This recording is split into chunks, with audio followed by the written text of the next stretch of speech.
Hi everyone and welcome to ASCAP Screen Time. My name is Simon Greenaway with ASCAP and I head up the London office. I'm really thrilled to bring together two of our finest and busiest composers out here in the UK, the mighty Daniel Pemberton and the equally mighty Stephen Price. First Daniel, who to date is a two-time BAFTA Award nominee, a multi-Golden Globe Award nominee, an Ivor Novello Award winner, and most recently an Academy Award nominee for his song Hear My Voice for the film The Trial of the Chicago Seven, which, by the way, he also scored. And Stephen Price, himself a multi-international Film Music Critics Award winner, two-time Emmy Award nominee, and Academy Award winner for his wonderful score for the film Gravity, and of course, a number of ASCAP Screen Music Awards. I've had the pleasure of knowing these two brilliant guys for some time now, and like a fine wine, they really do keep getting better and better. Although I'm not entirely sure they don't feel a little corked at the moment with the crazy schedules they've both been keeping of late. Anyways, Stephen and Daniel, thanks so much for getting together for us today and welcome. Thank you, Simon. What an intro.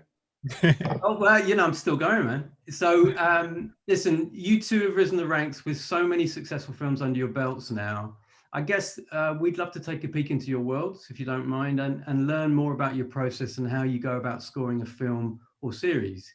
So I'm going to let you go and chat now. But Daniel, perhaps you can kick off by telling us about the first time you guys met.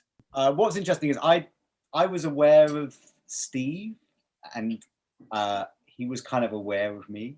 I think in a kind of like we had mutual friends doing projects and things, and I can't remember what that was, but it was like I was in LA for the first time, and Steve was in LA with a movie as well, which was kind of I think your first sort of like real time in Hollywood. Yeah, absolutely. I made it up, but so I had a movie called The Counselor, and Stephen had a movie called Gravity, which I don't really know what happened with that movie, but apparently it's quite good. You see it. And we'd met, and it was one of those weird things you meet other composers and you never know what is the vibe's going to be like. And I got on really well with Steve, but what was really interesting is basically Gravity at this point was like the kind of like huge colossus. This is going to win every Oscar going. It's an unstoppable force. And he was riding on the wave of this like immense Oscar juggernaut and could have been a complete and utter prick, basically. And it's sort of every right to be so, really. And we turned up at this event. I think it was a Billboard thing or something. Yeah, now, this was on a Monday. Bear in mind, my movie had come out, The Counselor, on the weekend and had got like some of the stinkiest reviews you've ever seen. They were awful, generally. I mean, there's some people who like that movie, but a lot of people didn't like that movie, okay? So we turn up. I'm with Steve, and we're kind of talking about how weird Hollywood is and how we feel a bit odd here. And a bunch of guys turn up, and they're like, this is Steve Price, who did Gravity, and this is Daniel, who did The Counselor. And they're Steve, amazing, Steve, you're fantastic. We're so excited you can win the Oscar, blah, blah, blah. Like 10 minutes of telling Steve how brilliant he was.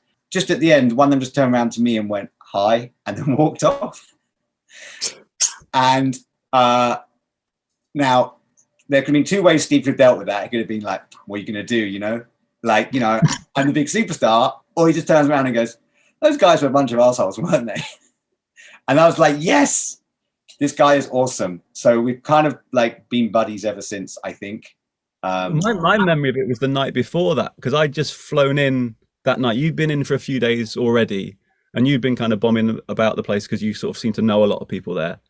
And I got to my hotel, and I immediately got this message from you going, and what are you doing tonight? And I just got in, so I was kind of like, probably going to bed. And you're like, no. And so you turned up at the bar of the hotel that I was at, and we had a drink on some. My memory of it is we were on some sort of outdoor bit.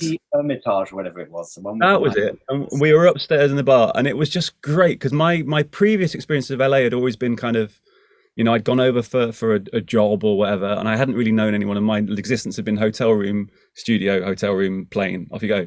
And this was great because we just went and had a bit of a chat, and it was one of the first times I can remember really talking to someone who's in the same job, but you could be really open with. And it's been great actually the last few years because we've kept doing this sort of thing and meeting up for dinners in normal times, where we just get to kind of bitch about what's going on and all that kind of stuff.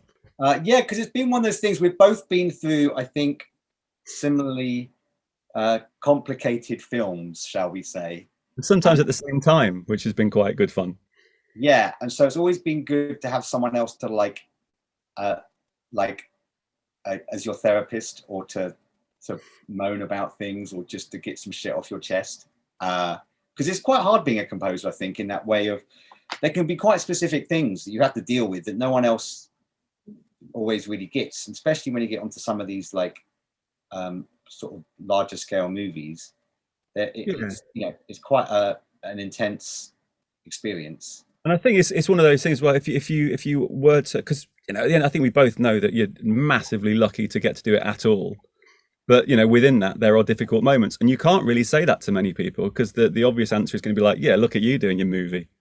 God, how hard that is. Whereas it's nice to be able to say to someone kind of, I'm in a bit of a tricky time on this one at the moment, actually, and often they've been through something similar, or they may just be going through something similar. It's kind of comforting, isn't it, to know that you're not on your own. Yeah, because I think there was this thing where it's like, I think we both obviously super love our jobs. It's such an amazing job, and it's I feel so lucky that I get to just sit around and make music all day. But there are elements where there is just insane pressure and stress, and dealing with very sort of obscure problems that don't really seem that apparent until you've sort of been through them, really. Even and often it's not even the music, is it? I mean, the music for me anyway consistently remains the fun bit, but it's the extra musical, it's the politics and all that kind of stuff that you probably didn't think about in the years before you were doing this stuff, that can catch you out every now and then, and just needs thinking about. And it's just, it's nice to be able to share that with someone. Yeah, and I think it's also a thing of just, some movies are quite straightforward. Others, the film's being recut every day, and so you've done a cue, and then by the time you've done it, the whole scene's being recut. And that's always, I think on the bigger American films, that's kind of what happens more often. Whereas I think, if you've started on kind of more indie UK films, it can often be a bit more here's a bit more of a locked picture. So it's quite nice to have, to have someone else to bounce that off, that experience. Yeah, absolutely. And just to feel normal about it. I mean, have you, because obviously you've done a lot of sort of the more American big scale stuff this last few years. Have you developed strategies now to cope with that stuff and to cope with the shifting kind of sands of it all? Yeah, I think you end up, again, you always look at the film and you kind of work out how am I going to get through this? And I'll always try and score each film slightly differently. So I don't have it here's my system, let's go. It's always how do we work out to make the best thing for the film? But if you're going to go into film and there's going to be loads of editorial interference, or they're just going to change stuff a lot and try a lot of things out, you're going to probably write differently. Because I'm actually going to try and get a bit more professional in my questioning here, and I'm going to use this to go back to some of the things you've been doing. Because how have you found the difference between doing, for instance, I'd often say there's a very contemporary sounding score, which is in some ways easier to edit and easier to change to make. I call it modernist painting, like a Rothko painting, where you can just chop bits out and it still kind of looks like a Rothko. Yeah. Rothko mega fans will probably shout at me for that, but it's Rothko paintings is big, it's all red, that still looks kind of similar. Whereas you take a Turner painting, you cut a bit of the edge off, you have to repaint the painting and change the composition. And I think what's been interesting with a lot of your work is I feel there's stuff that's very contemporary, but you've also been doing a lot of very melodic orchestral work with some of the wildlife films, David Attenborough work. And is that because you're going into an environment where you do have a bit more freedom to write away from just the mechanics of picture changing? A lot of it, yeah. And I think one of the reasons that I've tried to do both those things is that they kind of both act as a release valve for the other one. If you've come off a film where it's been frantic and very technical and there's a lot of picture changes and you feel like you're kind of covering yourself a lot and writing in a way that you can kind of keep the ball rolling and sort of keep the integrity of the music, but also keep it working with the ever-changing film. it's kind of nice then to have this world, and actually see where there's obviously less money, less time, all of that stuff. They tend to want a more kind of melodic thing anyway, and you just have this kind of lovely, fast kind of writing release thing where you just do a very different thing. And often the pitches are, if not locked, then pretty close to locked by the time you come on board, those sort of things.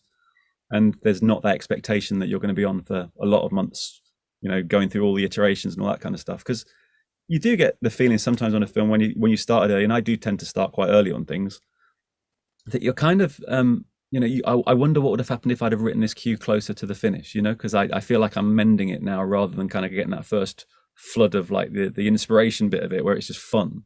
So yeah, it's I like doing both of them. Seeing as you've done one of the ones that's locked, it's kind of nice to do the challenge of the other stuff as well, and see if you can work out a way of maneuvering through that system that the music is kind of exactly what you want it to be. So how about you? How do you go about it now? What's your? Yeah, I think it's a similar thing, because I have the same thing where sometimes if you get like I've done some things where the picture's been locked, and that is actually really exciting because you just get to write to what's in front of you and be super inspired and work out your whole shapes and your cut points and your hit points and all this kind of thing. But then sometimes you get trapped by that, where you end up worrying the whole time about hitting A, B, C, D, and you don't always have the freedom of writing a piece of music that you would write away from that. And I think I feel the same way as you. It's good to mix them up, because then you don't have, you're not stuck in one. Like I did Enola Holmes, and that ended up being, like, even though I was writing with them backwards and forwards, that was a very orchestral, traditional kind of score. And that worked around having scenes that were a lot more locked. Whereas something like Birds of Prey, you know, the picture's changing a lot all the time. So you've got to have like devices to deal with that. Like on that film, we did some stuff where we do these jams, like around the theme with a bunch of players in LA. And then I had like a whole material, like a whole big chunk of material that I could quickly edit if I needed to quickly edit it. And was that early on in the process you did those jams, or was it kind of towards, when did you do them in the both. I mean, I still recorded conventional cues. Yeah. I would try and put other things around them that would allow me the ability to change stuff quickly and interestingly. Yeah.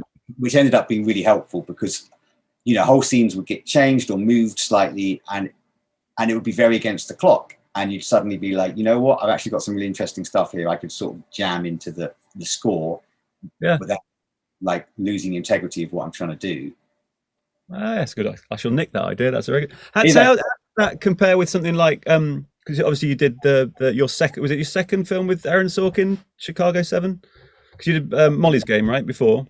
Yes, I worked with him before Molly's Game, and then on Trial of Chicago 7, that was an interesting process in that there were a bunch of scenes that were done very like specifically to a picture, which are kind of like I'd say the big riots.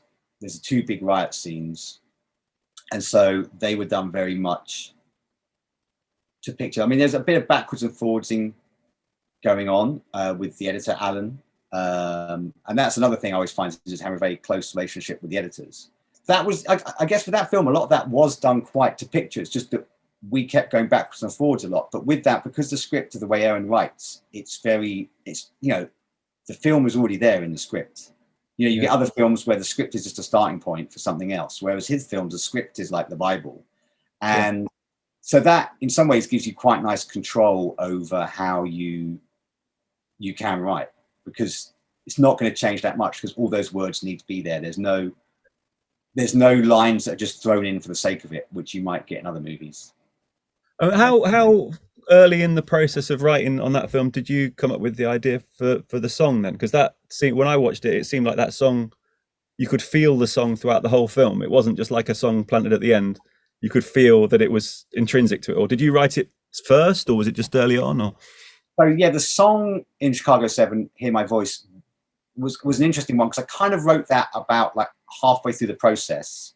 I started writing it, and then I kind of got halfway and then finished it off with Celeste, who's the singer.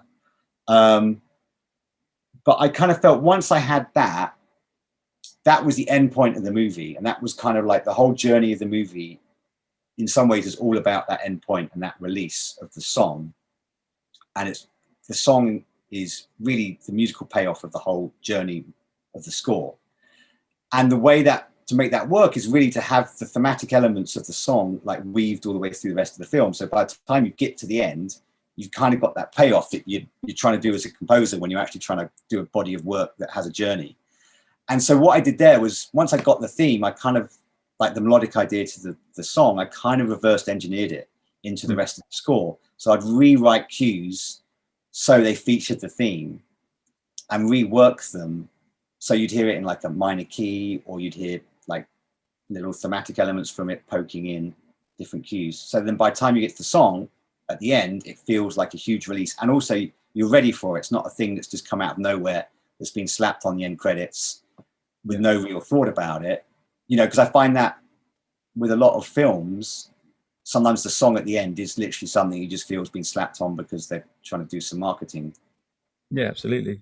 Magic. Absolutely. That's what I liked about Chicago 7. It felt like everything. I always like it when a film, every note feels like it's intended. You know, there's nothing that was not thought about along the way. Every sequence, it felt like it was building to an end point. Yeah. I mean, how was it kind of presenting the song? Did you present it as a finished thing, or was it presenting? That's always the hardest thing, because, you know, you've got a song and you're like, this song could be really great, but like it's not going to be great with me trying to sing the melody.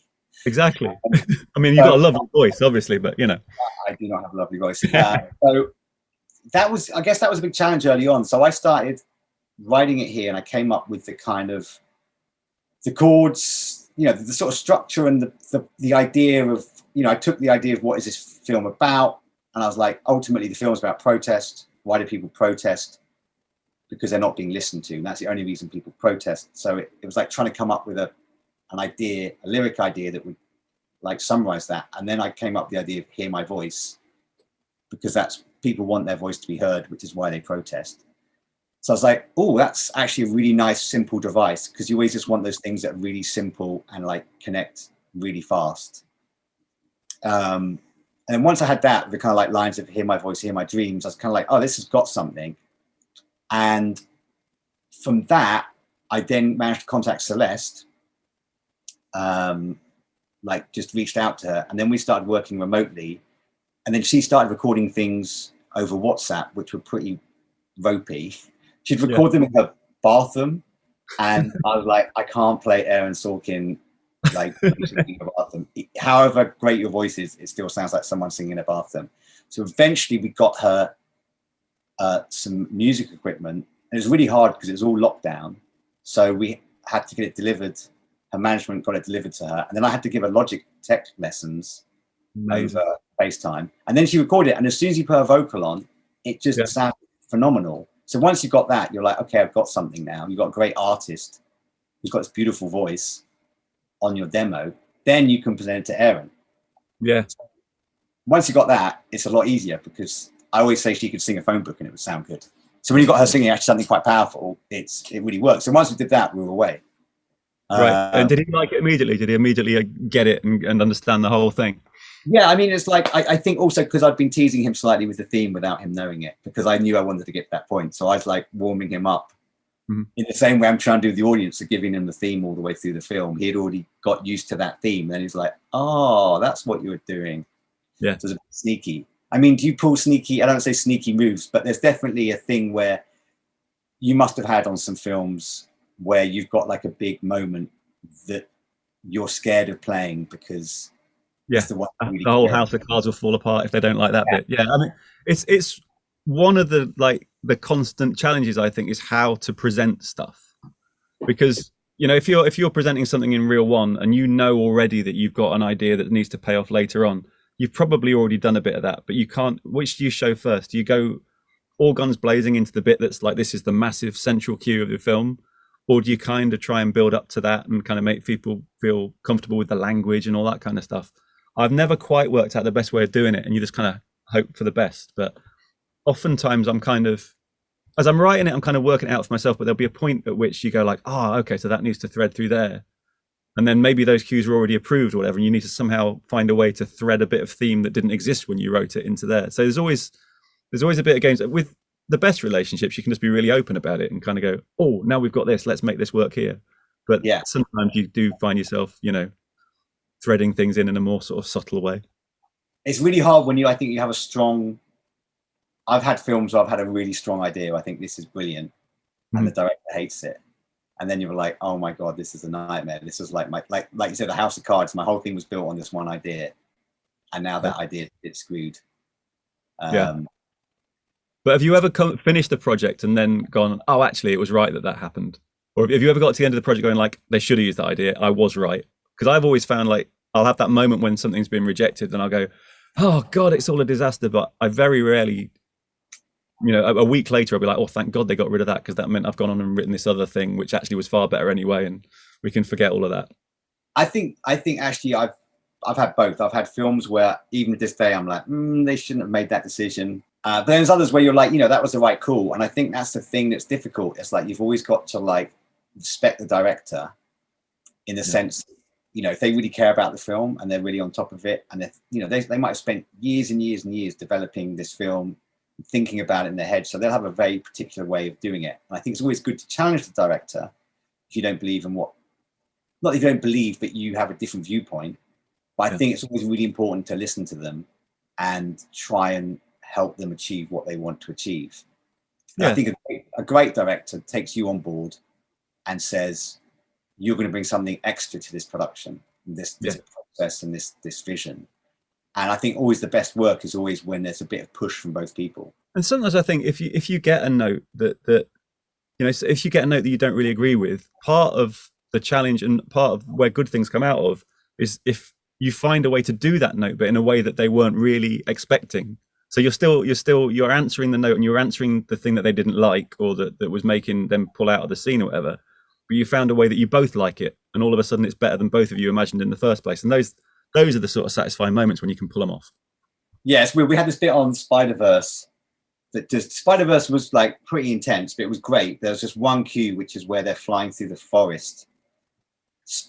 Miles and Peter Parker, they just escaped from Alchemax, and there's this bit where they're swinging, and it all became about these 3 seconds of like Phil, who's one of the producers and writers, wanting it to feel like this real bonding moment, someone else wanting something that was like more action, and it was like, it was literally going to last for 3 seconds, and the whole and it was that, you know, that thing where you've got like a big action exciting cue and then suddenly it's got to go to this.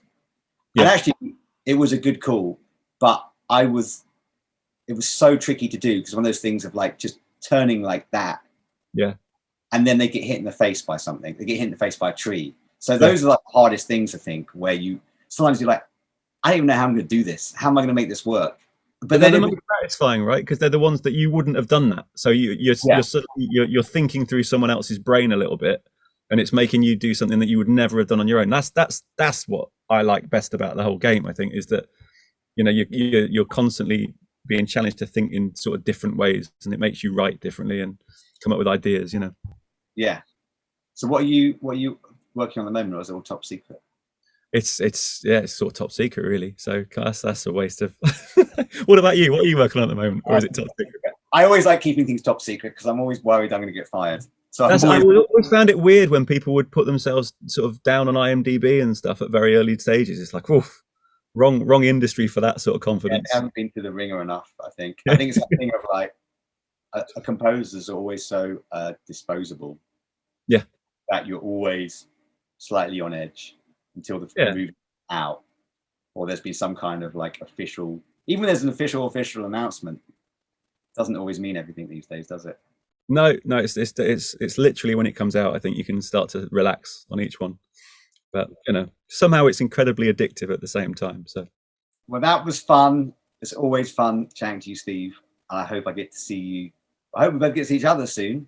That would be nice, wouldn't it? Share a proper glass rather than over here. But yeah, let's try and do a cheers with a kind of like weird. There you go. All over my laptop. Magic. Good to see you. Best of luck. See you soon.